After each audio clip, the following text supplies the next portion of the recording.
ever wondered, is God really good? And then had the courage to say that out loud?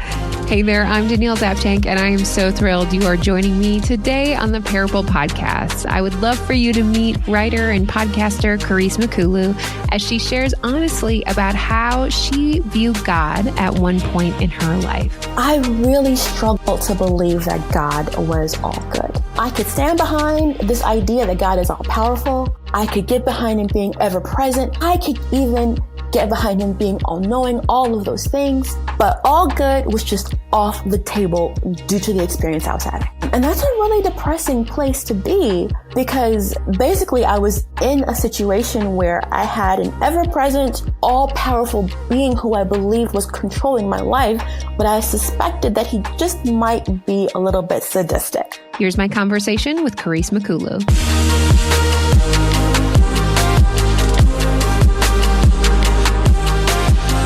I am so excited to introduce you to Careese. We met this past fall at a Women's Speaker Collective boot camp, and we were in the Chicago area, both of our hometowns. So Careese, I am very interested and excited to get to know you a little bit more today. Welcome to the Parable Podcast. Thank you so much for inviting me, Danielle. This is exciting. So Careese, I would love to know, what is something that you are passionate about? Maybe people don't necessarily know, what you do day to day. So what would that be for you? Wow. I'm trying to think of a way to say it without taking an hour to say it. I am really just passionate about helping people to pursue Jesus authentically, whatever their story looks like. And I'm passionate about that because for much of my life, I've had a difficult time connecting in churches. I still have that experience now, a little bit to some degree, as we will discuss, but finding Jesus in the midst of that, pursuing Jesus in the midst of that, I love helping people do that. And so we will get to this, but I got married when I was 41. And so being a Christian single for 41 years is a unique experience. And so I'm really passionate about including people, affirming people, encouraging people who sometimes don't feel seen by the church, because I know that I did not for many, many years. And sometimes I still don't. I'm very interested to dive into that topic. What was something that maybe somebody wouldn't expect about Careese, that is just like a fun talent, a favorite hobby that you have that they don't know about? I love to write. I love to write nonfiction, but I also love to write fiction, especially fantasy. So epic quests, wars, like all of these things. I love to write these. So is that also the style of book that you like to read as well, or is it differ? I do enjoy fantasy, but I can also enjoy a good mystery. I can also, enjoy some historical fiction if it's done well. So my reading tastes vary pretty widely. I love that. Careese, what is something that has brought you joy this week? Something that has brought me joy this week? Baking a cake. I baked a cake for a coworker's birthday this week, and I love to bake. And so that was just a really fun activity for me. It's creative. And then at the end of this creative process, you have this delicious treat to enjoy. Yes. And it brings joy to other people. So that brought me joy this week. Did you grow up baking with family, or is that something that's new? No, I actually grew up baking. So my family unit consisted of my mother. My mom was a single parent, and so it was just the two of us. But I also had my grandparents on her side. My father's never been a part of my life, so I have no knowledge of my paternal side. But my maternal grandmother, she could bake anything. She was known for her baking. My paternal grandfather could fix anything. He still can. And so, this is kind of the family I grew up with. I also have two crazy aunts. They are, most people have one crazy relative, but I have two. They are sisters, but they love Jesus and they love each other, so it's fine. And then two relatively normal uncles. Okay.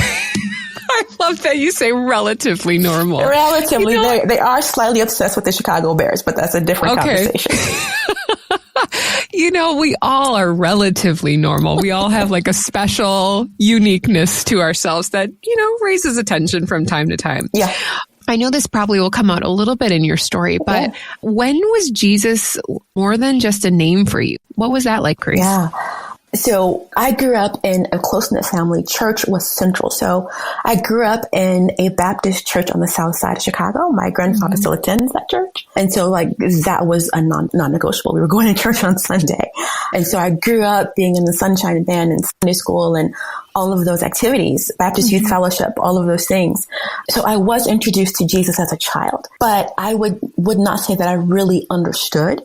I say that I heard about Jesus growing up. I knew about Jesus, but I don't think I knew Jesus till I graduated from college. Yeah. And I remember on this particular day, I had like a summer cold and I was at home by myself and I was listening to the Christian radio because I couldn't do much of anything else. And I remember a dramatic retelling of the story of the woman caught in adultery being brought to Jesus. And I just remember listening to that story, and it was probably 3 minutes, 4 minutes. But at the end of that story, I was just in tears, and I understood. I was like, oh my gosh, I'm that woman. I need Jesus. And so that would be the moment that I said, oh, I got it. I understood. And I went from knowing about Jesus to knowing Jesus. Well, that's just a beautiful picture of where you were as a child and into that season of your life. And to now, where you said earlier, like your passion is helping people pursue Jesus. I know that you have just written one of your first Bible studies for your church. Tell me about that process. I mean, because you said you're a writer, yes. But here you're just writing a Bible study. So my aunt, she likes to read through the Bible in 1 year. Wow. I think that's awesome. I mean, I've never done that, but I love that for her. I do the opposite. So I take a year and I read one book of the Bible. I do a deep dive into that book. So last year I studied the book of Judges. By accident, I was just looking up one thing. I went to find one thing, and it turned into a year-long study of the book of Judges. And in that 1 year, I said, oh my goodness, first of all, this book is a trip. Everything you could think of, you find in this book, and just trouble and fear and conflict and internal conflict and external, like it's just, you find it all there. And I felt that there were just so many lessons. And so this term, actually starting in January, I've been taking my small group through the book of Judges, and I decided to write the study guide myself. And that's the first time that I've written a study guide that long to cover an entire book. So I split it into 10 weeks. It works out to almost, about 2 chapters per week. And we're just walking our way through this book, learning the lessons that we can from the characters that we meet in the book. And so writing a study guide this long, this deep, was harder than I expected, but more rewarding than I thought. So I don't think this will be my last. So Careese, it sounds like that was a very rewarding experience for you. And that's something, sometimes when people say that they read through the entire Bible, I'm like, oh, wow, that's so amazing. But I think by giving it such like a bite size and a dedicated book for the entire year, I think that's really beautiful, because there's so many times we go back through the Bible and you're like, oh, wow, I didn't remember reading it that way. And there's so much story. I mean, gosh, those Old Testament stories too, like there's so much to learn from like location and person and people, things like that. So I'm really excited for you. And I hope that is just a really encouraging journey to watch your small group go through that. Okay, so Careese, this whole podcast is really about our own stories and how God has connected with each one of us, how we've seen him go throughout our entire journey. And he's been there the whole time. So I'd love for you to share with us, Careese, one of your parable stories. Yes. So I feel like growing up in Chicago on the South Side, my mom was a single parent. I think a lot of those stories have really rough beginnings, but mine does not. I had the happiest childhood. I was surrounded by love from the time I came into this world until this very day. I know my family loves me. I love my family. And it's just, I had a really wonderful childhood full of great family trips and school trips, just all kinds of wonderful, incredible memories, including those with my grandma in the kitchen or annoying my grandfather in the garage as he's trying to fix a car. All of those things. So I feel like I had a really, really beautiful childhood. I feel like my adolescence was pretty average. I went to high school. I studied because I had to. My mom required that I get good grades. So I did that. Otherwise, I was going to be in trouble. And, I went to college. I enjoyed college. But I would say that I hit a really hard season as an adult. And I think this was probably the first time I'd had a season this hard. Like the first year of college was hard, but nothing compared to when I unexpectedly lost my mom due to complications of breast cancer at age 48. Yeah, she was 48 when it happened, and we were all completely unprepared for that loss. My entire family, we were devastated. So I feel like that was kind of the beginning of that. I went to graduate school in the midst of that grief, which actually ended up being a good experience because I was surrounded by all of these friends that were studying to be counselors. And so just all of these wonderful, kind people were in my life every single day. But when I finished grad school and I got my master's in biblical literature, so I was studying the Bible and studying the word in depth, I went into a prolonged season of unemployment and underemployment and just what in the entire world is happening here. And so by that time I'd come back to Chicago, realized I did not like the cold anymore. So I was not happy about being here. And so just going through that season was difficult, and I was still single. And so I'm like, what's happening? Because I was sure, Danielle, that when I went to seminary, I was going to get the plan for the rest of my life. It would be delivered to me in full form by God himself. I was also sure that I would be meeting my husband while I was there in seminary. And neither of those things happened. And I came back and I was just like, what is happening here? I do not understand this. And so during this time, I really struggled to believe that God was all good. You know, I could stand behind this idea that God is all powerful. I could get behind him being all ever present. I could even get behind him being all knowing, all of those things. But all good was just off the table due to the experience I was having. And I would see people in church and they'd tell these stories and I'd be like, oh, okay, I'm glad you're having that experience, but I don't believe what you're saying. And that's a really depressing place to be because basically I was in a situation where I had an ever-present, all-powerful being who I believed was controlling my life, but I suspected that he just might be a little bit sadistic. And so to have that kind of person running your life, it's hard to have hope in that circumstance. I was still going to church. I went to a great church and my pastors called it a crisis of faith or a dark night of the soul. And they assured me that this is normal. But I'll tell you, I felt anything but normal in that experience. And honestly, that this was a long and difficult and dark season. It really was. And I firmly believe it was the grace of God that brought me out of that difficulty and out of that season. And it was time with Jesus that helped me come out of that. More time studying the word of God that brought me out of that. And I think partially just more time on the planet that helped me gain some wisdom and gain some perspective. I also read been reading some really great books. Some of them that really helped. Even some of these are just recent books that have just really helped me look back and understand this process. One of them is Treasures in the Dark by Catherine Wolfe. Wonderful book. Experiencing Friendship with God by Faith Yuri Cho. Oh my goodness, so challenging. And then Uncharted by Ines Franklin. These books really, really helped me. But I honestly feel like one of the things that I gained, I would sum it up to say that, perspective makes all the difference. Because I tell this story and my aunts laugh at me. When you hear the story, you'll understand. So my grandmother has a brother, we call him Uncle Polly, and Uncle Polly's still alive and well. My grandma's passed away, but Uncle Polly's alive and well. But I remember him coming over when I was little, and he would pick me up, and he would swing me around, and he would tickle me until I could hardly breathe, and I'd be laughing and giggling, and it was always so much fun when Uncle Polly came over. But he was big and strong, and I knew this man was a giant. He was so big and so tall. And so when I tell this story to my aunts, they laugh at me because my Uncle Polly is alive and well. And I see him a few times a year, and he is definitely not a giant. I am 5 foot nothing. Uncle Polly might be 5'3". Definitely not a giant. And when I tell my aunts this story, they're like, he's never been that tall, But I didn't know that because I was so small. And to me, he was humongous. He was the tallest.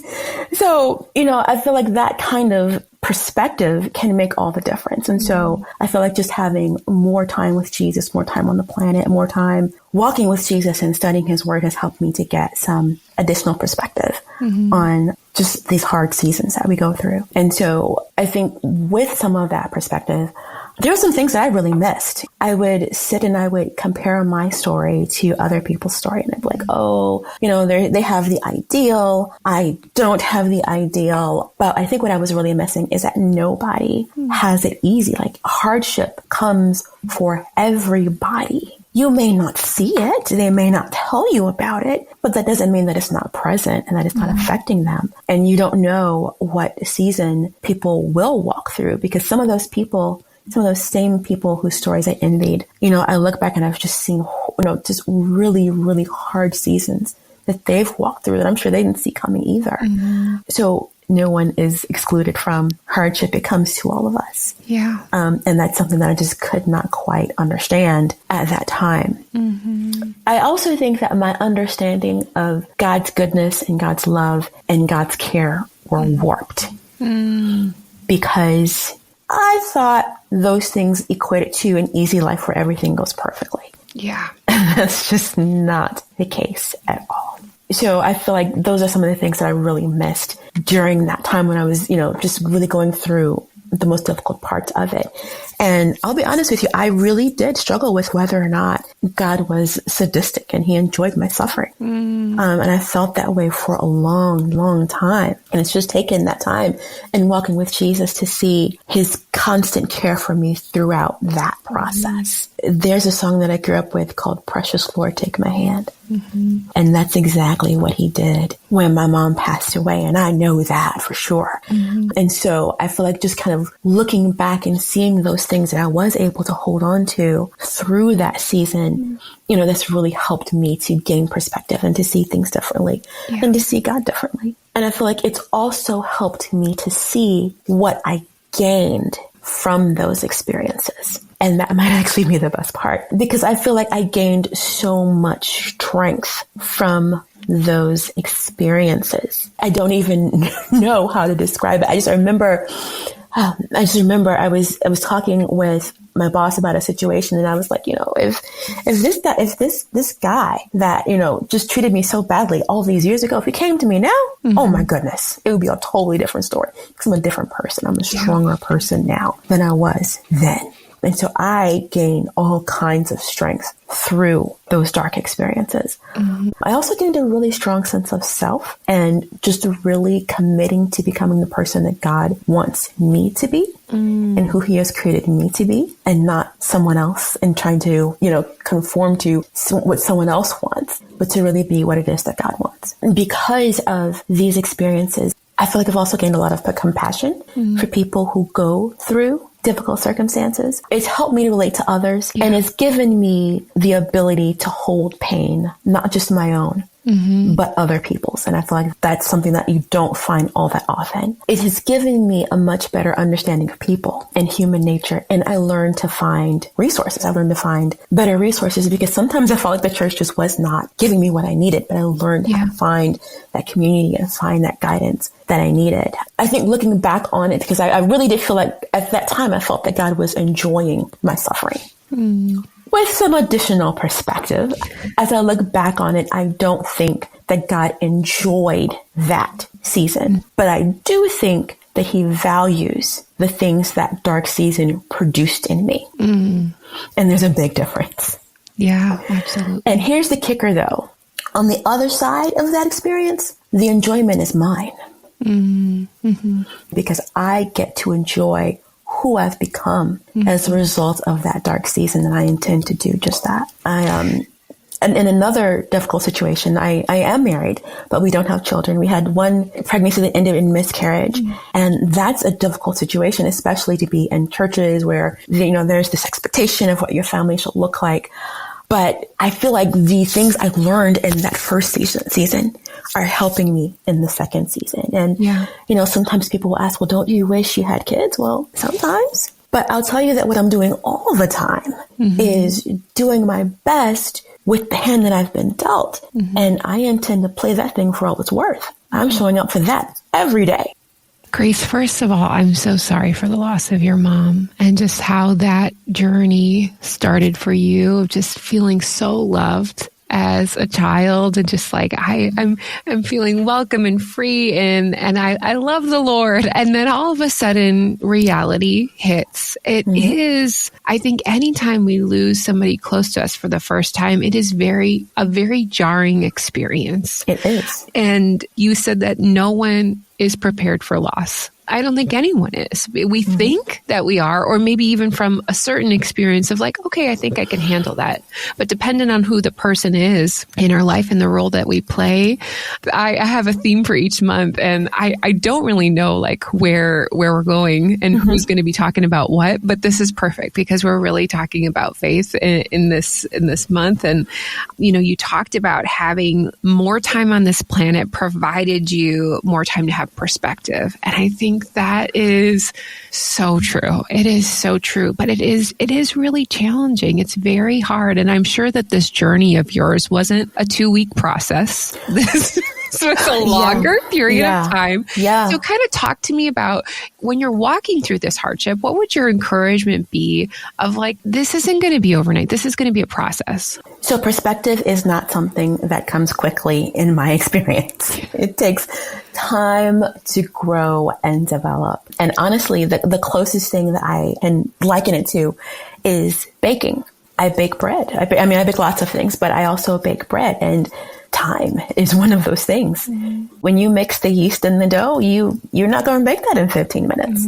You've got to let that sit. And as it sits, that flavor develops. And sometimes I will just let it sit longer. I will mix the rolls and I will put them in the fridge until the next day because I know the flavor on the next day is going to be better than on the first day. In fact, I don't even think it's worth it. If I'm making a yeast product, I will not bake it on that same day. It's not worth it. Okay. It needs that time. It needs overnight. It needs time for that flavor to develop. And I feel like it's the same way with perspective. It takes time to develop. And that's kind of one of those things that I've just had to learn to say. And I have this phrase that I say to myself, when things are not looking the way I'm expecting them to look, I just say, well, let me just reserve judgment for a little while.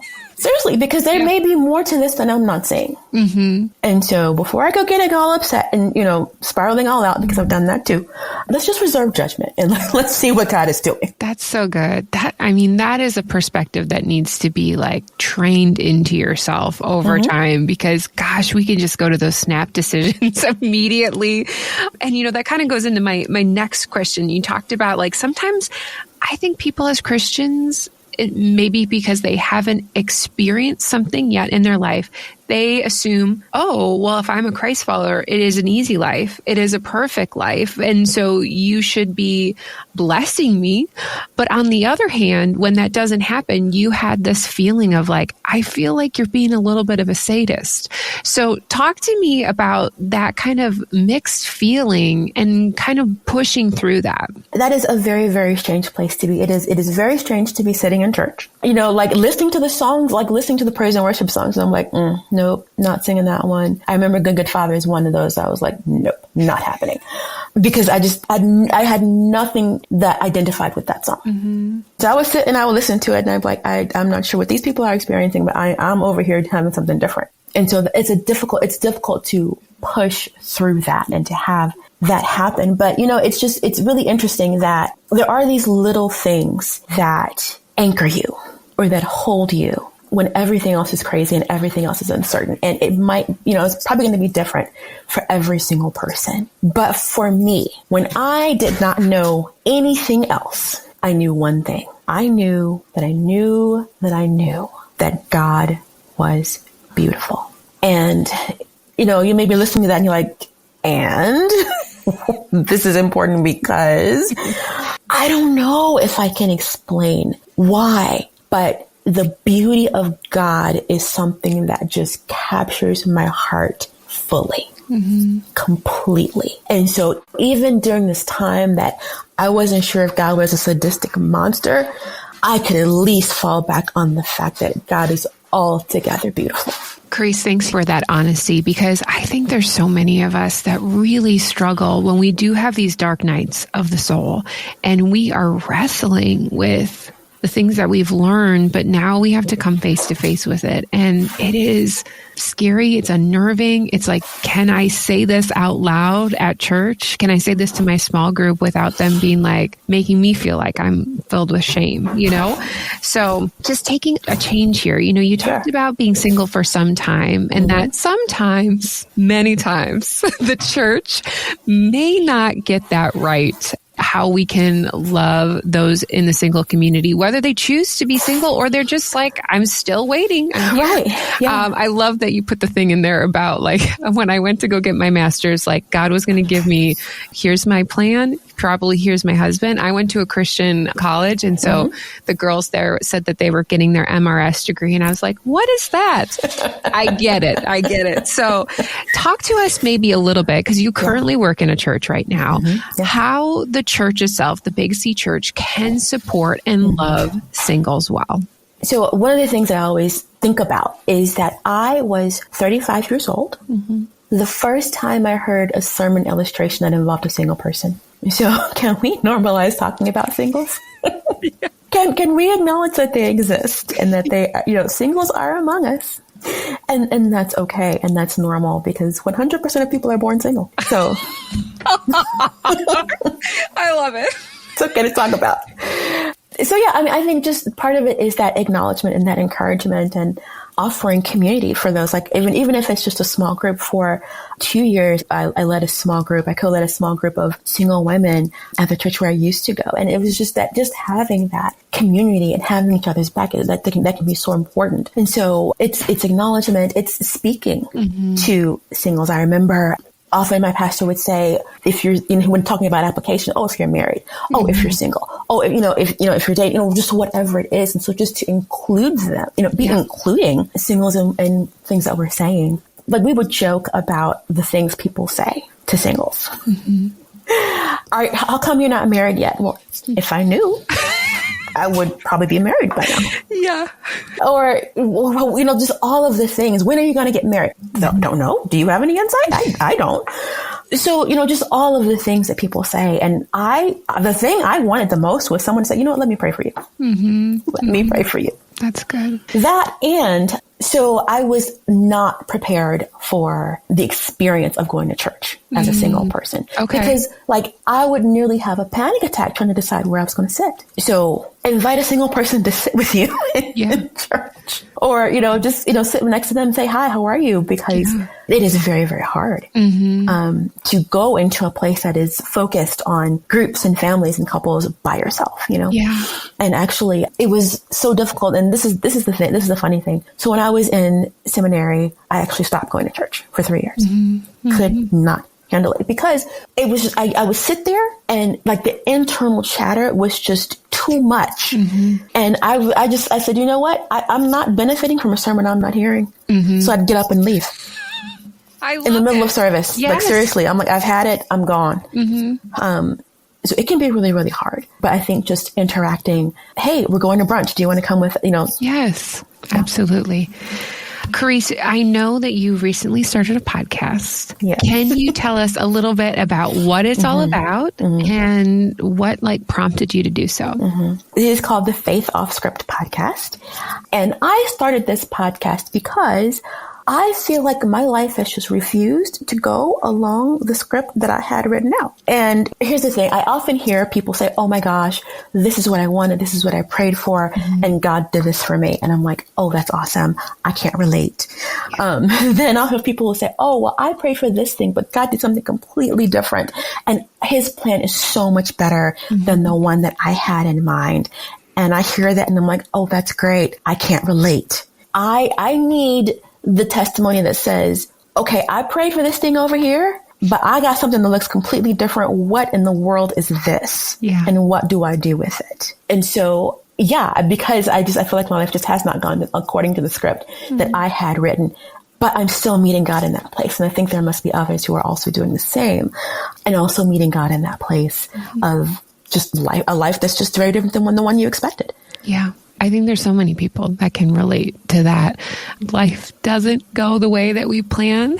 And I love that you leaned into that space because people definitely need that encouragement. Careese, if people wanted to get connected to you or find your podcast, what's the best way that they can listen or connect with you? My podcast is on Apple Podcasts and Spotify. I am also on Instagram at Careese Creates. And there you see all kinds of things from me talking to what I'm making that week. I love it. Well, we'll put all of Careese's information in today's show notes. Careese, I really appreciated your perspective today. And I think that it really is encouraging for somebody who's just kind of on the fence or walking through this challenging season of their life, because grief and things are unexpected. So thank you so much for sharing your parable story and being with us today. Thank you so much for having me. And it's been a blast. Hey, if Careese's story really made an impact on you today, could you do me a favor? Would you share a link to this episode in your social stories, or maybe even just text a link to a friend? That is probably easiest. Sometimes that's the quickest way I get to a podcast. Maybe somebody who just would be encouraged by what Careese had to share today. I really appreciated that she kind of walked us through the gains that came out of her own parable experience. Sometimes we don't take the time to see what fruit came out of a painful season in the end. So if you want to connect with her, simply visit daniellezapchenk.com for details. And here are 2 reflection questions from our time together with Careese. Number 1, can you think of a time in your life where you had a realization? Okay, I just needed more time on this planet to realize this. And do you remember what that felt like? Number 2, it is totally normal. I want you to hear this if you're really struggling. It is totally normal to have a dark night of the soul, even if you're a Christian. Okay, you've been a Christian a long time. This is normal as we grow in our faith. If you've had one, can you now see the perspective of how far you have come? This episode was edited by my husband, Eric Zapchenk, and we hope you are encouraged to think about your own parable story. Remember, your parable showcases how God is not trying to harm you, but He deeply loves you. We'll see you back again next week on the Parable Podcast.